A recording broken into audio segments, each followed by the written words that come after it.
Hi friend, hello friends, good morning. Welcome to our channel important topic. हम लोग UP triple S C PET exam के लिए जो अभी अपकमिंग है, होने वाला है 2022 में, उसके लिए प्रैक्टिस सेट लगा रहे हैं दोस्तों। और हम ये जो उत्कर्ष पब्लिकेशन के प्रैक्टिस सेट आते हैं उनको कवर कर रहे हैं। आज ही हमारा प्रैक्टिस सेट नंबर 4 है। तो आइए ज़्यादा टाइम न लेते हुए इसको कवर करते हैं।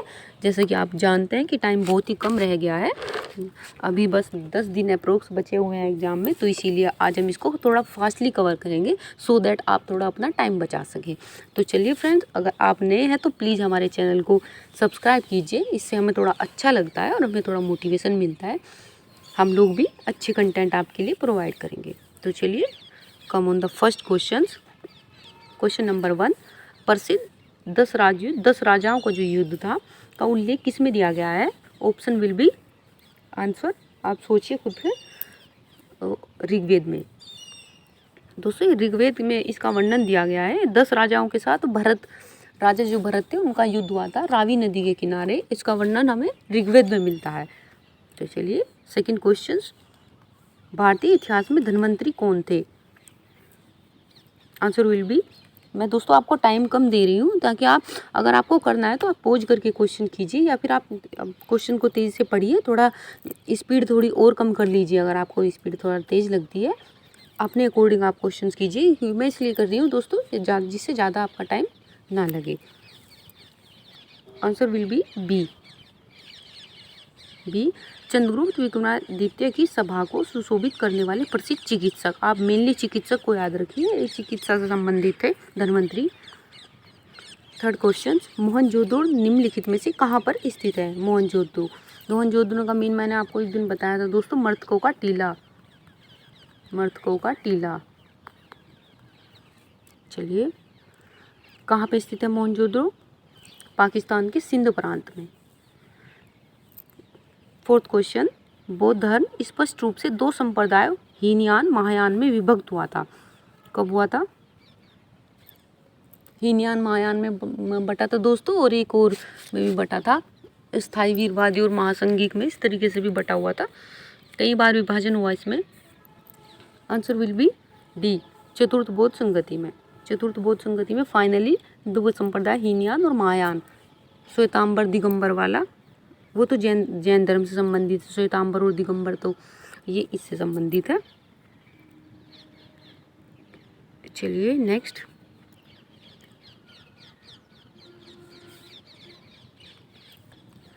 आता है फिफ्थ क्वेश्चन। मौर्य सम्राट अशोक के निम्नलिखित में से किस शिलालेख में ग्राम के भू राजस्व में रियायत का उल्लेख है? Fifth question answer will be D, Lumbini के स्तंभ लेख में। दोस्तों, स्तंभ लेख वाला क्वेश्चन आ जाता है, एगो कलिंग वाला याद रखिएगा। 13 शिलालेख में कलिंग युद्ध का वर्णन है, वो बहुत इंपॉर्टेंट क्वेश्चन बनता है। सिक्स क्वेश्चन, चीनी यात्री फाहान की भारत यात्रा के समय गुप्त वंश में कौन शासक थे? मतलब ये फाहान किसके शासन में, सीधा क्वेश्चन ये बन रहा है, फाहान किसके शासन में भारत आए थे? Answer will be C, Chandragupta Vikramaditya. Next question, that is 7। Bharat पर पहला मुस्लिम आक्रमण किस वर्ष में हुआ था? पहला पूछा है। आंसर विल बी 711 एडी में। दोस्तों, मोहम्मद बिन कासिम ने जो गुजरात वाले क्षेत्र पर किया था ना, दाहेज के समय में, वो राजा थे ना, दाहोज कुछ इस तरीके से करके राजा थे, उनके समय मोहम्मद बिन कासिम ने किया था सबसे पहले गुजरात वाले क्षेत्र पे। कहीं के दोस्तों 712 भी आता है करके, 712 एडी में भी आता है, तो ये सेम ही है। आप 712 अगर आए तो वो ज़्यादा बेस्ट ऑप्शन होता है। 8 क्वेश्चन, जब भारत स्वतंत्र हुआ था उस समय कांग्रेस के अध्यक्ष कौन थे? ये भारत के फ्रीडम के, इट मीन्स 1947 में भारत के कांग्रेस के अध्यक्ष कौन थे? बताइए। B, JB Kripalani. और आप ये भी बताइए कि ये सेशन कब हुआ था 1947 में, कहाँ पर हुआ था ये सेशन कांग्रेस का? चलिए, 1948 में, 1946 में हुआ था वो सेशन, बिकॉज 47 में तो हम तब तक आज़ाद हो चुके थे जब वो सेशन होना था। 9 क्वेश्चन, महात्मा गांधी द्वारा व्यक्तिगत सत्याग्रह आंदोलन के लिए प्रथम सत्याग्रही कौन चुना गया था? दोस्तों option will be Vinoba Bhave और second was the Jawaharlal Nehru. पहले थे सत्याग्रह के लिए विनोबा भावे थे, दूसरे जवाहरलाल नेहरू थे। ये सत्याग्रह आंदोलन 1940 में ही शुरू हुआ था। 16 और 17 अक्टूबर, एक मिनट, हाँ 16 और 17 अक्टूबर 1940 में शुरू किया गया था व्यक्तिगत सत्याग्रह। और इसमें पहले विनोबा भावे, सेकंड भी पूछ लेते हैं कभी कभी पंडित जवाहरलाल नेहरू। और सरदार पटेल बनने वाले थे, उससे पहले वो अरेस्ट हो गए थे। 10th क्वेश्चन, निम्नलिखित राजपूत वंशों में से किसने 8वीं शताब्दी में दिल्ली का जो अब दिल्ली कहते हैं, जिसको अभी दिल्ली कहा जाता है, इस शहर की स्थापना की थी? किसी राजपूत वंश ने सबसे पहले दिल्ली को बसाया था, ये पूछा गया है इसमें। 10th question will be B, Tomar वंश। तोमर वंश के राजा थे, नाम में भी मुझको भी स्लिप हो रहा है। उन्हीं वंश के राजा ने दिल्ली को बसाया था सबसे पहले। 11th क्वेश्चन, इसमें सूची है, इसमें नदियाँ दी हुई हैं, इसमें सहायक नदियाँ ये मेन है और उनकी फिर सहायक नदियाँ पूछी गई है। बेतवा, सिपरा, वेनगंगा और तवा। चलिए बताइए, मैं आपको पहले आंसर बता दे रही हूँ। इसका आंसर होगा बी, ऐसे बी, ये वाला फर्स्ट का सेकंड होगा। बेतवा यमुना की सहायक नदी है, छिपरा चंबल की, वेनगंगा गोदावरी की और तवा नर्मदा की। चलिए नेक्स्ट क्वेश्चन, सारगेसो सागर कहाँ स्थित है? इसको दोस्तों सागर को ऐसा सागर जिसके कोई छोर नहीं है, कोई मतलब ज़मीनी लैंड नहीं है, सागर गिरे हुए होते हैं ना, तो सागर इस तरीके से इसके नाम से भी जाना जाता है कि ऐसा कौन सा सागर है जिसकी कोई ज़मीनी सतह से कहीं से भी उसकी बाउंड्री नहीं बनती है। आप बताइए सारगेस। आंसर विल बी ए, उत्तरी अटलांटिक महासागर। उत्तरी अटलांटिक महासागर में दोस्तों इधर अमेरिका से नॉर्थ अमेरिका जो है वहाँ वाले एरिया में है दोस्तों। सारगेसो एक टाइप की घास होती है, वो घास समुद्र पे तैरती रहती है, तो ये घास जहाँ भी जाती है वहीं तक उसको सारगेसो सागर कहा जाता है, क्योंकि उस घास का नाम ही सारगेसो है और ये उस पर पानी पे तैरती रहती है, तो जहाँ तक भी उसकी बाउंड्री है तो उसी को एक सागर बना दिया गया है। चलिए नेक्स्ट पे आते हैं। 13 क्वेश्चन, भारत जनगणना वर्ष 2011 में भारत की कुल जनसंख्या 121 करोड़ में नगरीकरण का स्तर कितना था? मतलब भारत की जनसंख्या में नगरीकरण कितना है, पूछा है, बताइए। D, answer will be D, 31%। 14 question,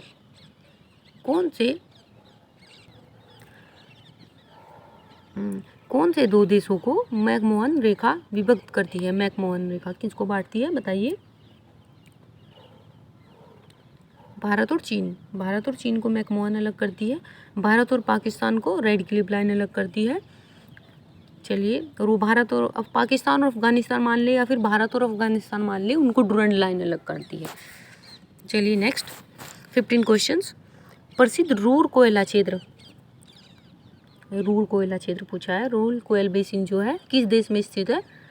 answer will B Germany का दोस्तों एक फेमस पहले से जो रूर और राइन नदी के बीच में दोस्तों वो कोयले के लिए बहुत प्रसिद्ध है। वहाँ पे कोयला बहुत निकाला जाता है, बहुत एक ह्यूज अमाउंट में कोयला निकाला जाता है, इसीलिए भारत का रूर प्रदेश भी कह दिया जाता है छोटा नागपुर पठार को, क्योंकि छोटा नागपुर पठार में भी कोयला निकलता है, इसीलिए ही रूर प्रदेश कहते हैं। वहाँ का एक नाम स्थानीय लोकल नेम है एक रूर प्रदेश, जर्मनी में। 16 क्वेश्चंस, निम्नलिखित भारतीय बैंकों में से कौन सा राष्ट्रीयकृत बैंक नहीं है?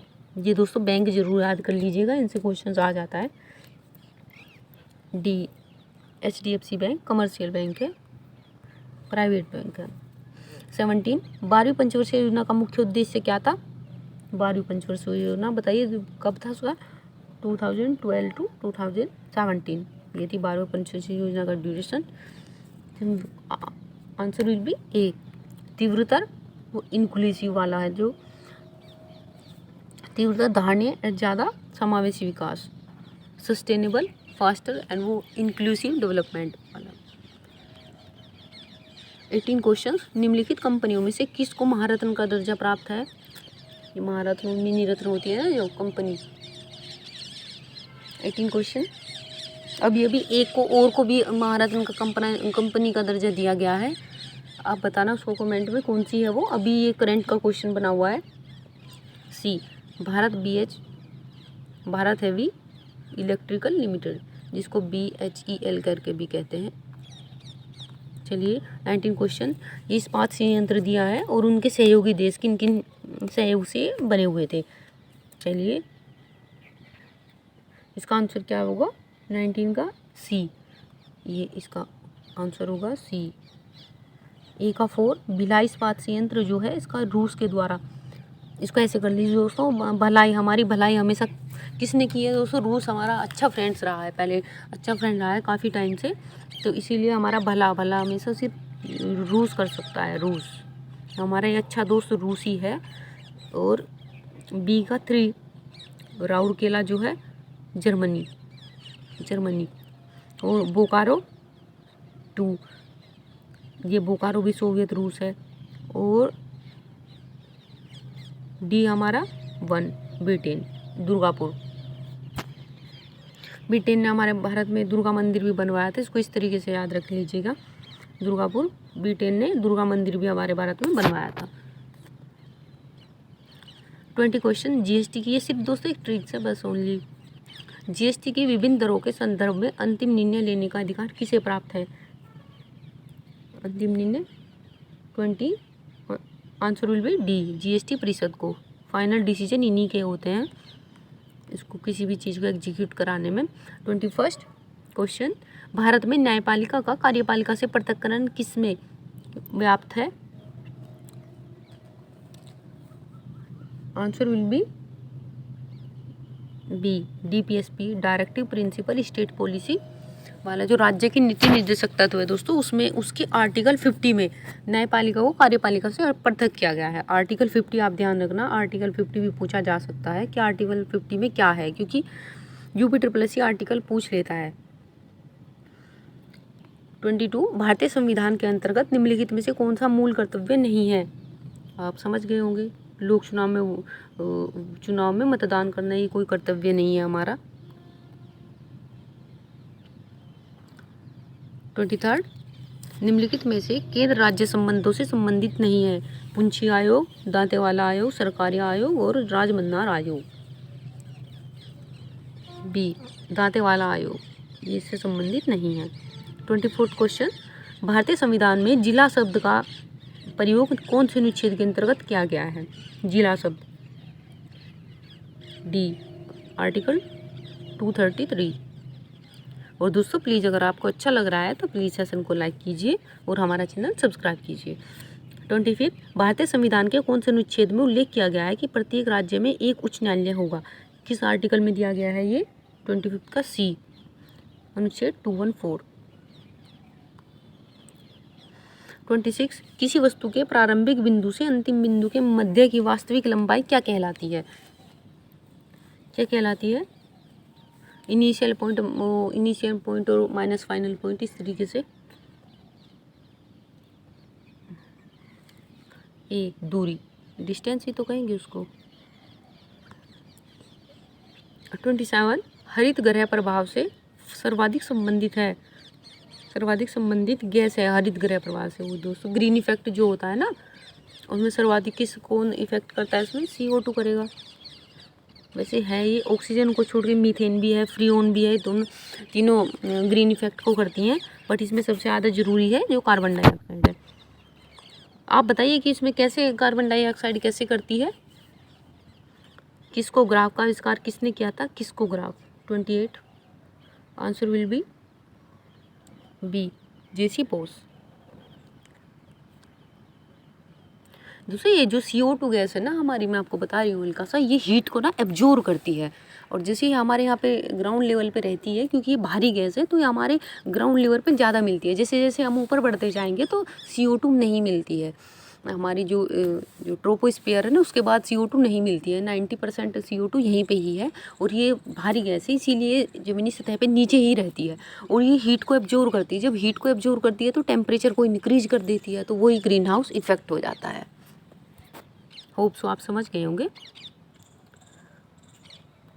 चलिए 29 क्वेश्चन, निम्नलिखित में से वह कौन सा ब्लॉक है जिसमें धातु, अधातु तथा उपधातुएं तीनों ही उपस्थित होती है? कौन से ब्लॉक में होती है? 29। ये पीरियोडिक टेबल का क्वेश्चन है दोस्तों, पीरियोडिक टेबल के बारे में पूछा है इन्होंने।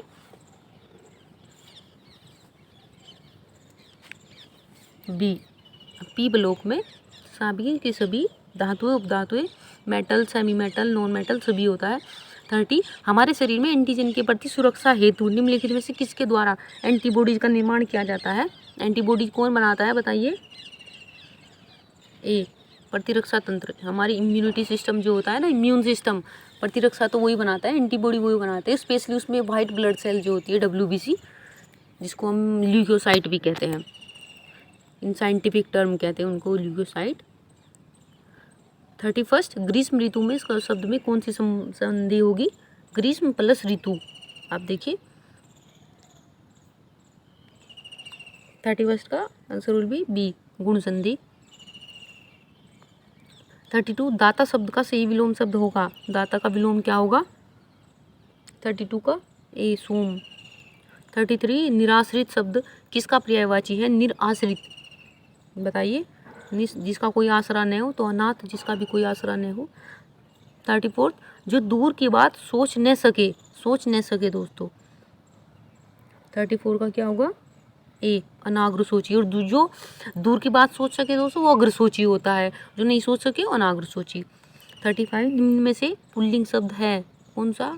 आप इसको देखिएगा, बुढ़ापा आ गया, भूख लगी थी, घटना हुई, दया आ गई, तो बुढ़ापा आ गया दोस्तों। 36 to 40 क्वेश्चन हमारे पैराग्राफ के क्वेश्चन है। आप ये सभी क्वेश्चन PDF से कीजिएगा, मैं इसकी सेशन की PDF आपके टेलीग्राम चैनल पे इम्पोर्टेंट टॉपिक्स पे डाल दूंगी, आप उससे इसकी PDF लीजिएगा। उसमें कोई 1000 के आसपास बच्चे हैं टेलीग्राम चैनल पे, आप उससे ज़रूर जुड़िएगा। वहाँ पे जितनी भी इम्पोर्टेंट PDF जो होती हैं वो सभी प्रोवाइड की जाती है और क्लास का नोटिफिकेशन भी वहाँ पे दिया जाता है। लिंक मैं आपको डिस्क्रिप्शन बॉक्स में डाल दूँगी दोस्तों।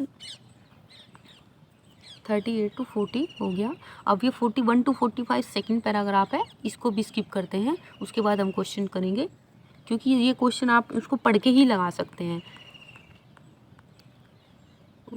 अब ये 46 to 48 इंग्लिश का पैराग्राफ है, इसको भी आप उसी से पढ़िएगा, मैं आपको सिर्फ एक्स्ट्रा क्वेश्चन कराऊंगी। चलिए अब यहाँ से करते हैं 48 से। A hoarse request cry in the passage means, ये तो इसी पैसेज का ही हो गया। 49 पे आते हैं, फिल इन द ब्लैंक्स करना है suitable preposition. Never park your vehicles, no parking zone, क्या आएगा इसमें 49 में? D, answer will be D, 8 no parking zone. 50, इसमें क्या बताना है? डायरेक्शन दी गई है, complete the following sentence with the proper use of degrees. ये डिग्रीज सुपरलेटिव वाला वो वाला यूज करना है, comparative superlative. She looks dash than thread, she looks, answer will be 50 का क्या आंसर होगा? B, more wise. चलिए नेक्स्ट 51, आर्यभट्ट परीक्षण विज्ञान अनुसंधान संस्थान कहाँ स्थित है? आर्यभट्ट परीक्षण विज्ञान अनुसंधान संस्थान, answer will be C, Nainital में, देहरादून, उत्तराखंड, नैनीताल। 52, संयुक्त प्राणीग्रही पाणीग्रही किस नृत्य से संबंधित है? पाणीग्रह मतलब 52 का डी, ओडिसी। 53, राष्ट्रीय ध्वज कब अपनाया गया था? कब अपनाया गया था दोस्तों? 22 जुलाई 1947 को हमारा राष्ट्रीय ध्वज अपनाया गया था। मधुबनी कला कहाँ की है? ये बिहार की, मिथिला बिहार में है। 55, शतरंज की ग्रैंड मास्टर बनने वाली पहली भारतीय महिला कौन है? 55 डी, एस विजयलक्ष्मी।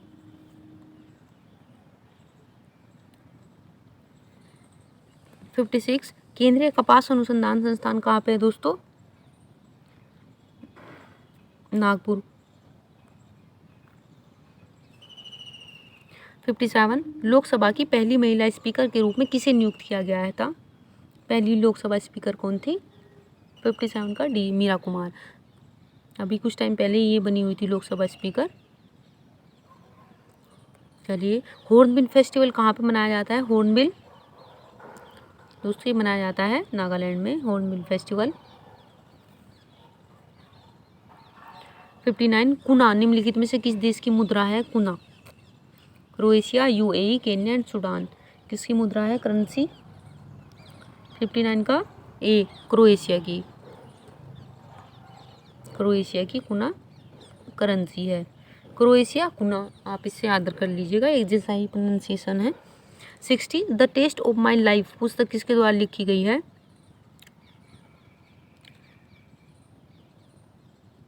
60 का सी, युवराज सिंह। 61 पे आते हैं। ये समुच्चय दिया गया है, इसको इसी तरीके से अरेंज करना है जैसे ये क्वेश्चंस में दिया गया है, कोई वही लॉजिक सेम लगा के। 61 का आंसर विल बी ए। 16 ये 17 का सारा डिविजिबल है, 17 से सारा डिविजिबल है, 16 से सारा डिविजिबल है। 62 कौन सा लीप वर्ष नहीं है? आप उसमें वो 11 और 7 ऐड करके देखिएगा कौन सा लीप वर्ष नहीं है।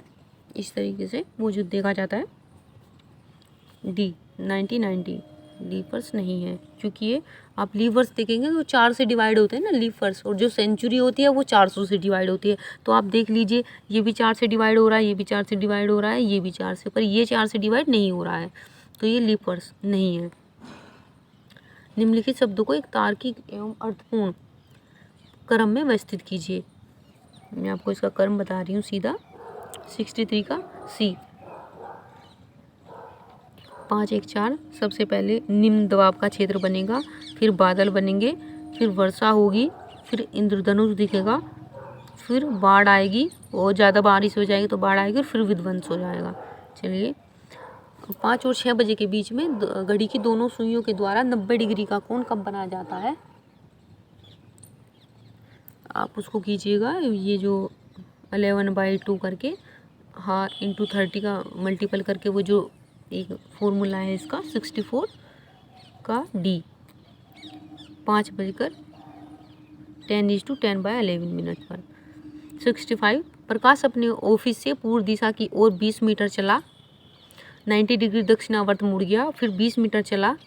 ऐसे प्रकाश अपने ऑफिस से पूर्व दिशा में किधर चला दोस्तों? इधर चला, पूर्व दिशा में 20 मीटर, फिर क्या हुआ? 90 डिग्री दक्षिणावर्त, दक्षिणावर्त दो तो ऐसे होता है, 90 डिग्री मुड़ गया और फिर 20 मीटर चला, फिर वहाँ से वह बाईं ओर मुड़ गया, 10 मीटर चला, इधर से 10 मीटर चला और फिर 90 डिग्री वामावर्त मुड़ गया। वामावर्त दोस्तों दक्षिणावर्त इधर होता है, वामावर्त इधर, और 20 मीटर चला, फिर यहीं पे आ गया वो। प्रारंभिक बिंदु से वह कितनी दूर, किस दिशा में? प्रारंभिक बिंदु ये है उसका, ये 20 मीटर, ये हो गया 10 मीटर, ये 30 मीटर हो गया दोस्तों। और किस दिशा में है दोस्तों? ये इधर है, पूर्व दिशा में ही है, ये 30 मीटर पूर्व इसका आंसर हो जाएगा। चलिए,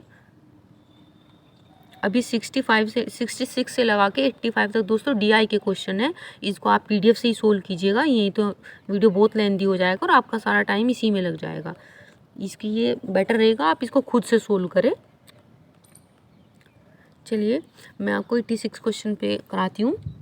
5 लोगों के समूह में पहले 3 और अंतिम 2 की आयु के औसत का अनुपात 9:7 है। यदि उनकी आयु के औसत का अंतर 12 है तो 5 लोगों की औसत आयु कितनी है?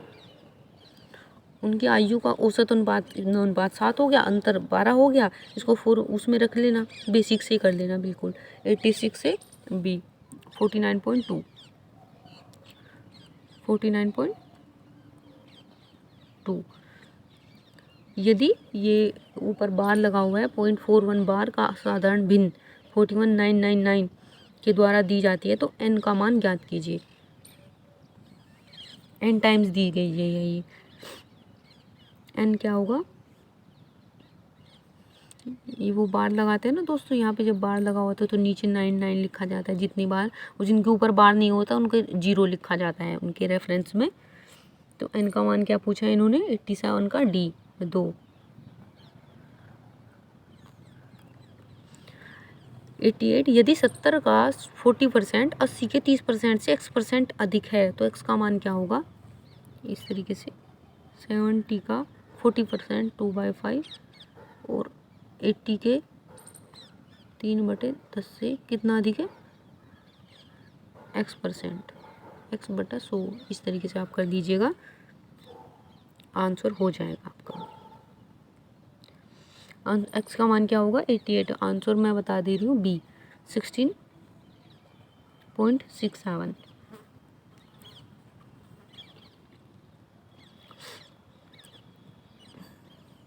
89 दो संख्याओं का गुणनफल 24 तथा उनके वर्गों का योगफल 52 है, तो उनका योगफल क्या होगा? दो संख्याओं का जो गुणनफल है 24 है तथा उनके वर्गों का योगफल दोस्तों a+b² क्या होल स्क्वायर वाले वो लग जाएगा, या फिर इसको आप सीधा सीधा ऑप्शन से कर लीजिए। उनका योग, अच्छा इन्होंने योगफल पूछा है दोस्तों, तो इस तरीके से आपको सीधा सीधा फॉर्मूला ही रखना पड़ेगा। a+b का होल स्क्वायर अगर करेंगे तो a+b का जो होल स्क्वायर है a² + b² + 2ab हो जाता है। तो a² + b² की वैल्यू इन्होंने दी हुई है यूरा, उनके वर्गों का योगफल तो 52 हो जाएगा और दो संख्याओं का गुणनफल 24 हो जाएगा। तो 2ab कर देंगे, 24 48 प्लस इनका 52 कर देंगे और उसका फिर रूट निकाल लेंगे। 48 और 52 100 हो जाएगा, तो उसका रूट जो 10 निकल के आ जाएगा। Answer will B 10। 90 कुछ लड़कों ने अकाल निधि के लिए 12,544 रुपये जुटाए, प्रत्येक लड़के ने उतने रुपए दिए जितने लड़के थे। तो लड़कों की संख्या, ये इसका रूट निकाल लेते हैं दोस्तों, क्योंकि जितने ही लड़के थे उतने उन्होंने पैसे दिए, तो स्क्वायर बन गया ना 90। Answer will be B 112। इसका स्क्वायर रूट हो जाएगा 91। ये हमारा करंट के क्वेश्चन आ गए हैं। 4 जून 2022 को किसने फ्रेंच ओपन महिला का सिंगल्स का खिताब किसने जीता है दोस्तों? फ्रेंच ओपन बताइए। 91 का सी ईगा स्वीटेक, ये पोलैंड की खिलाड़ी है दोस्तों, ईगा स्वीटेक। 92 5 जून 2022 को शुरू की गई वैश्विक पहल, वो शायद यूएस जो ओपन अभी भी हुआ है वो भी शायद आई थिंक ईगा स्वीटेक ने ही जीता है।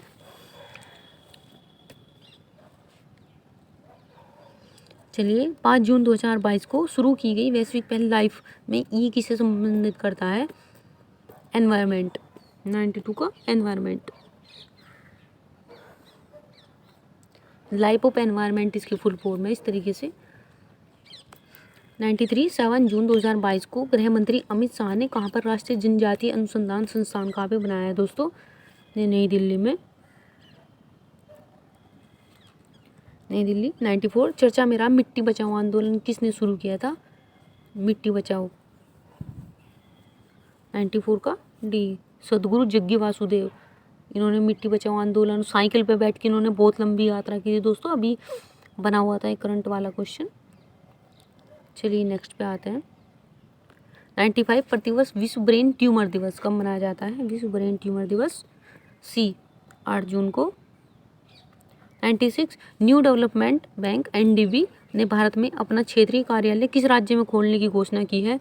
तो दोस्तों अब कौन सा राज्य सबसे ऊपर टॉप पे जा रहा है इनके मामले में, सब चीज़ें वहीं पे ही होती हैं, तो आपको उसे अंदाज़ा लगा लीजिए। सब कुछ अब गुजरात में होता है, जितना भी कोई न्यू इन्वेस्टमेंट होता है। 97 मोदी जी के यहाँ पे। 44वें शतरंज ओलंपियाड का शुभंकर क्या था दोस्तों? इसका आंसर था थम्बी। थम्बी मीन्स होता है छोटा भाई। 98 ये कहाँ पे हुए थे दोस्तों? अब आप ये भी बताइए कहाँ पे हुए? चेन्नई में। 98 केंद्र सरकार ने विभिन्न पुरस्कारों की नामांकन प्रक्रिया को पारदर्शी बनाने एवं जन भागीदारी सुनिश्चित करने के लिए किस पोर्टल की शुरुआत की है? अरे एक सेकेंड, किस पोर्टल की शुरुआत की है फ्रेंड्स? 98 ए राष्ट्रीय पुरस्कार पोर्टल। अब लोग उसमें अपनी जैसे एक तरीके से वोट करेंगे, मतलब अपनी सजेशन देंगे कि हमें इनको पुरस्कार मिलना चाहिए हमारे साइड से, और जिनका भी ज़्यादा वोटिंग होगा उन्हीं को पुरस्कार दिया जाएगा। इस तरीके की प्रक्रिया बनाई गई है। 99 क्वेश्चंस अंतर्राष्ट्रीय मुद्रा कोष IMF के एशिया प्रशांत क्षेत्र का निदेशक किस भारतीय को बनाया गया है? IMF का निदेशक किसे बनाया गया है? एशिया प्रशांत क्षेत्र का। ये पूरा नहीं है, 99 का डी, ज्योति घोष को, वो श्री कृष्णा श्रीनिवासन को। 100 question and the last question. Sagarmala young professional scheme किस मंत्रालय से संबंधित है? बंदरगाह, जहाजरानी, जलमार्ग मंत्रालय। आप बताइए कि इसके मंत्री कौन है? सर्बानंद सोनोवाल। इसी के साथ दोस्तों आज हमारा प्रैक्टिस सेट नंबर 4 कंप्लीट हुआ और आप इसको ज़रूर से ज़रूर देखिएगा, इसको रिवाइज कीजिएगा ताकि आपको ज़्यादा बेनिफिट हो सके। और मिलते हैं आपसे नेक्स्ट प्रैक्टिस सेट में। अगर आपको प्लीज़ वीडियो अच्छा लगा है तो प्लीज़ चैनल को सब्सक्राइब कीजिएगा और लाइक कीजिएगा वीडियो। थैंक यू दोस्तों, वेलकम, बाय।